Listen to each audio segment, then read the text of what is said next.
రాఘవేంద్రరావు గారి డైరెక్షను మీకంటే ఎంతండి? ఒక 2, 3 ఇయర్స్ ముందుంటదా? చాలా ఎక్కువ? నాకు గురువు గారు ఆయన.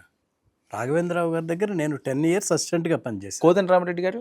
కోదండరామరెడ్డి గారు కూడా ఆయన దగ్గర 3 సినిమాలు పనిచేశారు ఓకే. రాఘవేంద్రరావు గారి దగ్గర. ముందు డైరెక్టర్ కోదండరామిరెడ్డి గారే? కోదండరామరెడ్డి గారు. ఆయనకి మీకు ఎంత గ్యాప్ ఉన్నా సార్? నాకంటే ముందు ఒక 6-7 ఏళ్ళు ముందే డైరెక్టర్ అయ్యారు. సో ఆయన దగ్గర మీరు వర్క్ చేయడం అది ఏం లేదు కదా? రాఘవేంద్రరావు గారు ఫస్ట్ పిసి రెడ్డి గారు, తర్వాత 10 ఇయర్స్ రాఘవేంద్రరావు గారు. ఓకే. నా ఒక అసిస్టెంట్ డైరెక్టర్గానే నా లైఫ్ టర్న్ అయిపోయి నాకు ఒక లక్ అనేది నేను ఇండస్ట్రీలో ఉండటానికి కారణం రాఘవేంద్రరావు గారు. పెద్ద ఆయన అడవి రాముడు సినిమాకి ఆయన దగ్గర చేరటం, అది ఆయన సూపర్ హిట్ ఆ సినిమా అవటం, వరుసగా సినిమాలు చెప్పేవాళ్ళు కంటిన్యూస్గా ఆయన దగ్గరే. ఓకే. 10 ఇయర్స్ నేను. సో చిరంజీవి గారిని విలన్గా చూడడం, లేకపోతే ఆయనతో అసిస్టెంట్ డైరెక్ట్గా ఉన్నప్పుడు ఆయన బాడీ లాంగ్వేజ్ కానీ, ఆయన బిహేవియర్ కానీ, ఆయన ఎవరికైనా ఇచ్చే మర్యాదలు అవనండి, లేదా వేరే అంశాలు ఉండి వాట్ ఎవర్ ఇట్, ఆ తర్వాత హీరో అయిన తర్వాత, స్టార్ అయిన తర్వాత మీరు చాలాసార్లు చూస్తుంటారు, గమనించుంటారు. మీకు ఎప్పుడైనా డిఫరెన్స్ కనిపించిందా? ఆ గర్వం కానీ, ఇంక నాకు తిరుగులేదురా ఇండస్ట్రీలో అని కానీ?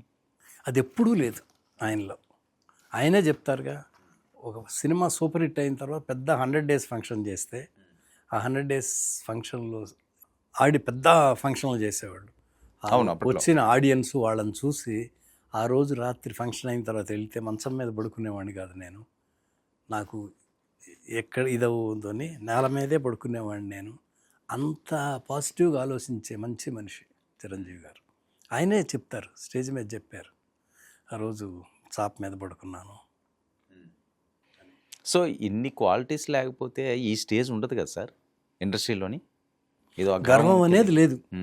బిహేవియర్ బాగుంటుంది, రిసీవింగ్ బాగుంటుంది, అందరినీ కలుపుకుపోవాలి, అందరితో బాగుండాలి. నేను మెగాస్టార్ని, వీళ్ళు అట్లా అది లేనే లేదు. మామూలు మనిషిలాగా ఉంటారు. యూనిట్ మెంబర్స్, యూనిట్తో కూడా, చిన్న చిన్న వాళ్ళతో, యూనిట్తో కూడా, యూనిట్ ఇండస్ట్రీ వాళ్ళు కూడా కలపాలి, కలిసి ఉండాలి అనేది బిగినింగ్లో బాగా సంవత్సరానికి 2-3 పార్టీలు పెట్టేవాళ్ళు. అట్లా ఆయనతో చేసే ప్రొడ్యూసర్లు, చెయ్యని ప్రొడ్యూసర్లు, టెక్నీషియన్స్ అందరినీ పిలిచి అందరినీ చాలా బాగా రిసీవ్ చేసుకొని అందరికీ మంచి మర్యాదలు చేసి భోజనాలు అట్లా చేసేవాళ్ళు. ఆయనే అరేంజ్ చేసేవాళ్ళు. ఆయన అరవింద్ గారు వాళ్ళు అక్కడ చెన్నైలో హనీ హౌస్ ఉండేది ఆయనది అక్కడ. సార్ చెన్నైలో ఉన్నప్పుడు మీరు చాలా దగ్గరగా ఉండేవారా చిరంజీవి గారిని? రెగ్యులర్గా మాట్లాడడం, ఈ సినిమా డిస్కషన్లు వచ్చేవారు సార్? ఆయన ఏమన్నా ఆయన వ్యక్తిత్వం కోసం, లేకపోతే మన ఇండస్ట్రీ ఇక్కడికి వెళ్ళాలని అప్పుడు చిరంజీవి గారు అనుకున్నారా? అంటే నాగేశ్వరరావు గారు ఇండస్ట్రీని ఇక్కడికి మూవ్ చేద్దాం అని అనుకున్నారన్నది బీజం పోసిందని ఆయన అన్నారు. చిరంజీవి గారు కూడా ఇంట్రెస్ట్ ఉండేదా అండి మనం రాష్ట్రానికి వెళ్దామని? ఆయన కూడా ఇండస్ట్రీతో పాటే కదా. ఫస్ట్ నాగేశ్వరరావు గారు అనుకున్నారు, ఇక్కడ షిఫ్ట్ అయిపోయింది. ఇక ఒక స్టేజ్ వచ్చిన తర్వాత తెలిసిపోయింది, ఇక తప్పదు, ఇండస్ట్రీ మొత్తం మెల్లమెల్లగా షిఫ్ట్ అవుతుంది అని. దాంతోపాటు హీరోలు, ప్రొడ్యూసర్లు, టెక్నీషియన్లు అందరూ ప్రిపేర్ అయిపోయారు.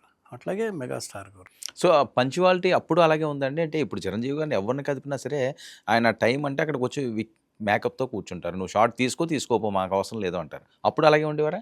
మేము స్టేట్ రౌడీ షూటింగ్ చేస్తున్నాం.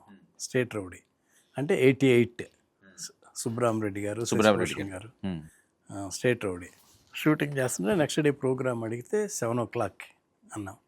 గిండి ఇంజనీరింగ్ కాలేజీలో పోలీస్ ఆఫీసర్ డ్రెస్సు 7 అంటే మేము 6 ముందే వెళ్ళిపోయి ఆయన కరెక్ట్గా 6:55కి కారు వచ్చి దిగి కుర్చీలో కూర్చున్నారు. ఆయనతో పాటు అరవింద్ గారు కూడా వచ్చారు. కరెక్ట్గా ఆయన వచ్చి కూర్చున్నారు. మా కుర్రోళ్ళు వెళ్ళి షార్ట్ రెడీ అన్నారు. టైం చూస్తే కరెక్ట్గా 7. షార్ట్ తీసాం 7కి. అంత పంక్చువల్గా ఉంటాడు ఆయన. కరెక్ట్ టైం అంటే టైం. అవుట్డోర్లో కూడా 7 అంటే మనం లేట్ అయితే మనం ఇదేవాళ్ళు తప్పితే ఆయన 7 అంటే కరెక్ట్గా 10 నిమిషాల ముందే మేకప్ వేసుకోవాలి, డ్రెస్ వేసుకోవాలి, అంతా సెట్ చేసుకొని రావటం అంటే అంత ముందు లేవాలి. సార్ అప్పట్లో చాలా కాల్ షీట్లు ఇవ్వాల్సి వచ్చేదేమో కదా, ఈయన చాలా సినిమాలు ఉండేవి కదా, ఎలా మేనేజ్ చేసేవారు సార్? అప్పట్లో నాకు తెలిసి 8-10 సినిమాలు కూడా. ఎలా మేనేజ్ చేసేవారండి? అంటే ఇన్ని అంటే మ్యాక్సిమం 40-50 days కంటే అయ్యేది కాదు.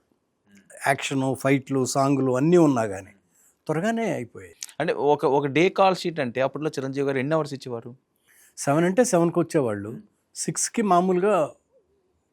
ఓకే, ఒక డే అంతా ఒక హాఫ్ డే ఇక్కడ హాఫ్ డే అక్కడ అట్లా అలా లేదు. కాదు. ఆ కల్చర్ మనకు బాగా తక్కువ. ఎప్పుడన్నా అడ్జస్ట్మెంటు లేదంటే ఫినిషింగ్ సినిమాలు ఉన్నాయి. మార్నింగ్ 7 to 10 అక్కడికి వెళ్ళి వాళ్ళది కంప్లీట్ చేసి నెక్స్ట్ రెగ్యులర్గా ఫుల్ డే వేరే షూటింగ్కి అలా తప్పితే ఇదొక హాఫ్ డే అదొక హాఫ్ డే అది పరిగెత్తడం అట్లా ఉండదు. మళ్ళా తపన క్వాలిటీ అన్నీ ఉండేది. ఉమ్. ఏ చేసేద్దాం అట్లా ఉండదు. సిన్సియర్గానే పర్ఫెక్ట్గానే. సరే ప్రిపరేషన్ ఏమైనా ఉండేదా ముందుగా ఆయనకి ఆ సీన్కి సంబంధించి? ఒక సినిమాలో ఒక సీన్ ఉంటుంది, ఒక సినిమాలో ఒక సాంగ్ ఉంటుంది, లేకపోతే వేరే సినిమాలో వేరే ఫైట్ ఉంటుంది. సో ఇవన్నీ కూడా కలిపి చేస్తుండే. 7 సినిమాలు అంటే చిన్న విషయం కాదు కదా. సో మరి ఏ సినిమాకి ఆ సినిమా ఏ రకంగా యాక్ట్ చేయాలి, లేకపోతే ఆ స్క్రిప్ట్ ఏంటి, ఆ ప్రిపరేషన్ ఏంటి, అలాగే ఏమైనా ఉండేది ఆయన గ్రౌండ్ వర్క్? అంటే ముందే సబ్జెక్ట్ అయిపోయి ఉంటుంది. ఏ సినిమాకి ఆ సినిమా సబ్జెక్ట్ ఉంటారు. అంటే ఆ రోజు షూటింగ్లో ఆ షార్ట్స్ అట్లా ఆ scenes కి ప్రిపరేషన్ అదే సంబంధించి. ఉండదు. ఆ. అదే ఉండదు. ఎందుకంటే క్యారెక్టర్ వాళ్ళకి తెలిసిపోద్ది. ఉమ్. రాగానే కో డైరెక్టర్ వెళ్ళి ఆ రోజు సీను, ఆ రోజు ఏంటి వర్క్ అవన్నీ ఎక్స్ప్లెయిన్ చేస్తారు. అవతల సినిమా కూడా ఆ కో డైరెక్టర్ వచ్చి చెప్తారు. చెప్పగానే ఇమీడియట్గా పట్టేస్తారు, గ్రాస్ప్ చేస్తారు. సార్ మీరు ఎప్పుడన్నా ఆయన సినిమాలు తీసినప్పుడు ఇబ్బంది పడ్డం కానీ, లేకపోతే ఆయన ఎప్పుడన్నా ఇబ్బంది పడ్డం కానీ ఆ సిచ్యువేషన్ ఏమైనా జరిగిందా షూటింగ్లో? ఏమైనా చిన్న చిన్నవి ఆ షూటింగ్లు జరుగుతున్నప్పుడు ఆయన ఇబ్బంది పడిన సంఘటన కానీ, లేకపోతే మీరు ఇబ్బంది పడిన సంఘటన కానీ అలాంటివి ఏమైనా ఉన్నదా మీ అంటే- ఎంటైర్ కెరీర్లో మీ ఆయనతో పాటు చేసిన షూటింగ్లో? అంటే దెబ్బ తగిలింది ఆయనకు ఒకసారి మా షూటింగ్లో. అదేనా మీరు అనేది? జనరల్గా అసలు జనరల్ ఏమైనా అసలు అదేం ఎప్పుడు చాలా పాజిటివ్గాను చాలా కోఆపరేటివ్గా ఉంటారు. ఏది ఉన్నా కానీ సాల్వ్ చేస్తారు తప్పితే ఆయన ఇన్వాల్వ్ అవుతారు. ఏదో దాన్ని ఇష్యూ లాగా కాంప్లికేట్ అది ఎప్పుడూ లేనే లేదు. అట్లాంటివి రావు అసలు. ఎక్కడన్నా ఉన్నా కానీ ఇమ్మీడియట్గా అసలు ఏమి చిన్న మిస్అండర్స్టాండింగ్, చిన్న క్లాషు అట్లాంటిది నేను కోపపడడం, 3 సినిమాలు అలగడం అది లేనే లేదు. ఉమ్. ఆయన ఎంత పేషెన్సీ ఉంటారంటే సెట్లో కూడా కొంతమంది ఆర్టిస్టులు కొంచెం అర్జెంటుగా పంపించాల్సి వచ్చినా కానీ గోపాల్ పర్లే వాళ్ళు చేసేసాయి అని చెప్పి అంత ఓపికగా కూర్చుంటాడు. అంత స్టార్ అయినప్పుడు కూడా అంత మెగాస్టార్ అయ్యిండు కూడా వాళ్ళ షాట్ ముందు ఇటువంటి నా షాట్ ఏంటి అట్లా ఉండదు. ఆయనే అర్థం చేసుకొని తెలిసిపోద్దిగా ఆయన సిచ్యుయేషను. ప్రొడ్యూసరు మేము ఎవరో అని చెప్తాం. చెప్పినప్పుడు